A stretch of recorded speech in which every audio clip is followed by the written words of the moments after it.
اب وہ انسان یہ کہتا ہے کہ اس کو دیا ہے اللہ پاک تو مجھے بھی دینا، جی جی۔ لیکن یہ نہیں ہے کہ اس اور کے دوسرا پاس یہ سے کہ یہ ختم ہو جائے۔ نیک کام ہے، اچھائی کے کام ہے، خیر کے کام ہیں، ٹھیک ہے۔ تو عام طور پر حسد جو ہے وہ اس میں ایک منفی جذبہ یہ موجود ہوتا ہے بالکل صحیح۔ کہ دوسرے کے پاس جو نعمت ہے، اچھائی ہے، خوبی ہے، اس کو جو کچھ اللہ نے دیا ہے وہ اسے چھن جائے، ختم ہو جائے اس سے، تو یہ ایک منفی جذبے کے تحت وہ منفی رویہ بھی اختیار کرتا ہے اور منفی تدابیر بھی کرتا ہے اس کے لیے، بالکل صحیح۔ جس کے نتیجے میں تعلقات بھی خراب ہوتے ہیں، جرائم بھی وجود میں آتے ہیں۔ جی میں ایک سوال جو ہے وہ چھوڑ کر پھر نعت شریف کی طرف جاؤں گی، لیکن سوال مجھے بہت وہ انٹرسٹ کرتا ہے۔ اللہ تعالیٰ خود ارشاد فرماتے ہیں کہ یہ ہم ہی ہیں جنہوں نے ان کے دلوں کو آپس میں جوڑ دیا ہے، تو اگر پوری دنیا کی دولت بھی خرچ کر دیتا تو ان کے دلوں کو جوڑا نہیں جا سکتا تھا۔ یہ بات ہو رہی ہے اس کانٹیکس کی جو ایک قبائلی معاشرہ تھا، جہاں دشمنیاں تھیں، نفرتیں تھیں، حسد تھا، بغض تھا، کینہ تھا، مسابقت، ہر وقت ایک دوسرے سے آگے بڑھ جانے کا تھا۔ وہ ایسے مہاجر اور انصار ہو گئے اور ایسی ایثار اور مواخات کا رشتہ ان کا قائم ہوا۔ یہ معجزہ کیوں کر ممکن ہوا اور کیسے یہ تربیت ممکن ہے کہ ہم اپنے بچوں اور اپنے گھروں کے اندر یہ اوصاف پیدا کر سکیں، اس کے بارے میں آپ سے جانیں گے۔ لیکن ہمارے ساتھ موجود ہیں شاہد امین صاحب، نعت رسول مقبول صلی اللہ علیہ وسلم کی گزارش۔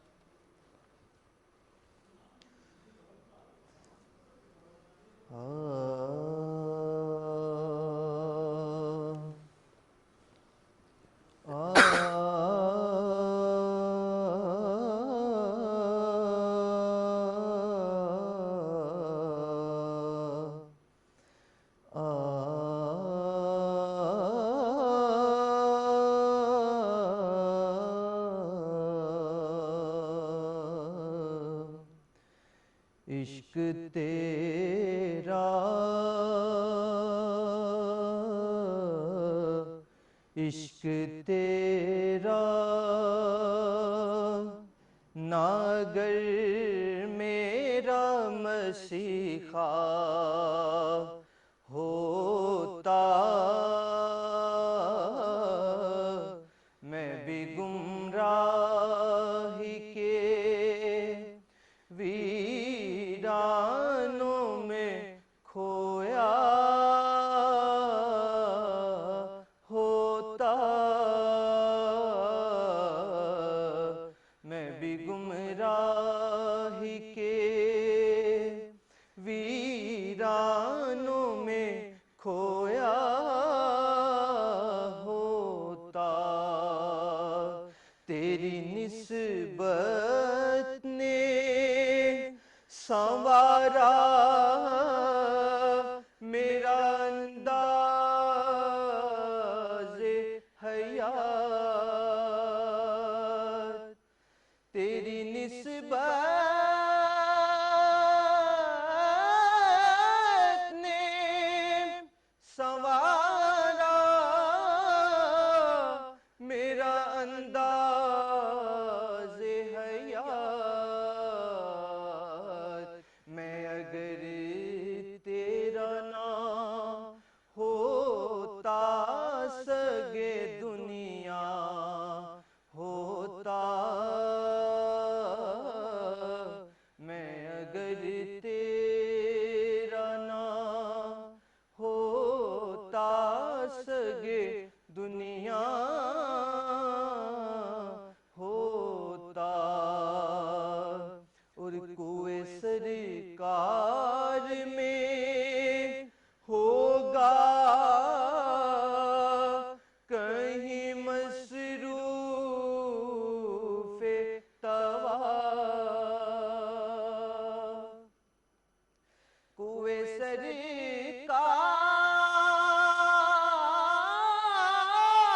میں ہوگا کہیں مصروف طواف، دل اگر سینے میں ہوتا تو دھڑکتا ہوتا،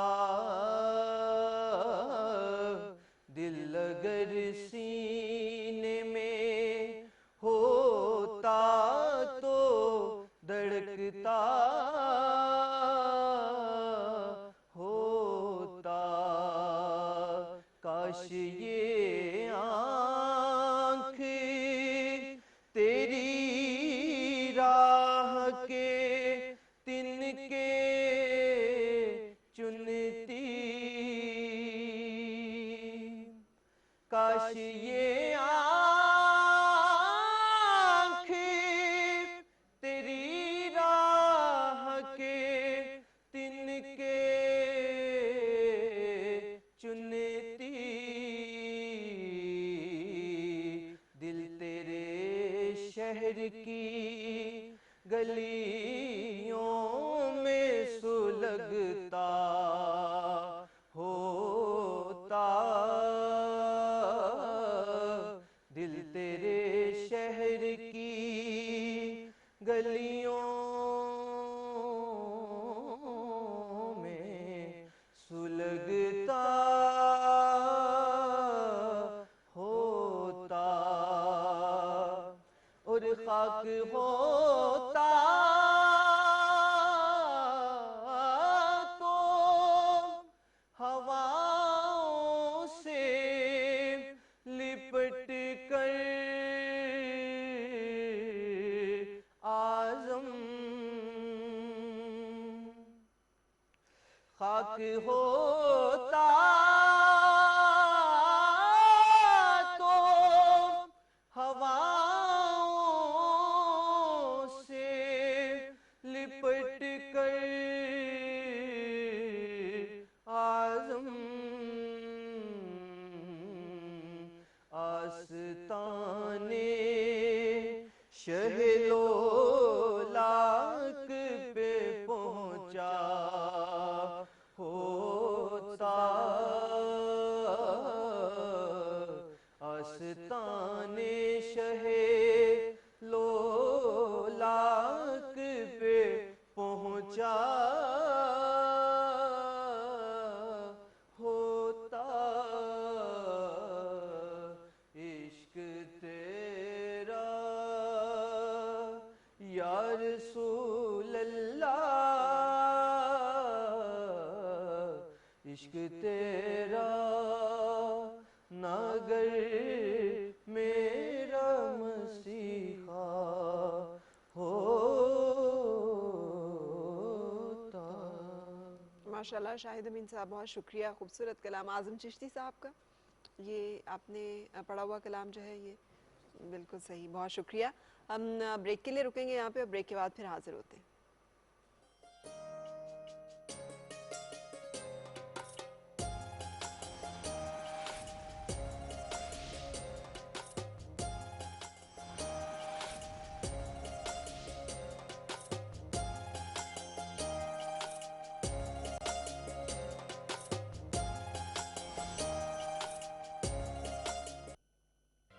عام آدمی، تنخواہ دار طبقہ، گورنمنٹ سرونٹس، مکینک، ویلڈر، کسان چھوٹے، ان کے لیے یہ ملک کیا کر رہا ہے؟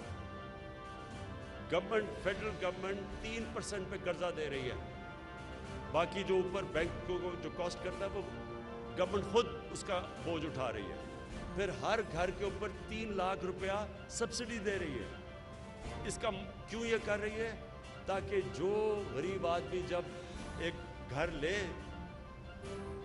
تو اس کو جتنا وہ کرایہ دے رہا ہے آج، اتنا ہی کرایہ وہ قرضوں کی قسطوں پہ چلا جائے اور اپنا گھر بھی اس کے پاس آ جائے۔ اس سے سب سے پہلے تو ایک عام آدمی جو کبھی خواب بھی نہیں دیکھ سکتا تھا کہ اپنا گھر اس کا ہو، اس کو اپنا گھر مل جائے گا۔ تو جیسے ہی ہاؤسنگ آپ گھر بنانے شروع کرتے ہیں تو 30 اور انڈسٹری چلنی شروع ہو جاتی ہے، ساری ملک کی اکانومی اٹھ جاتی ہے۔ ایک طریقہ ملک کی اکانومی کو اٹھانے کا ہے کہ ملک میں ہاؤسنگ شروع کر دیں۔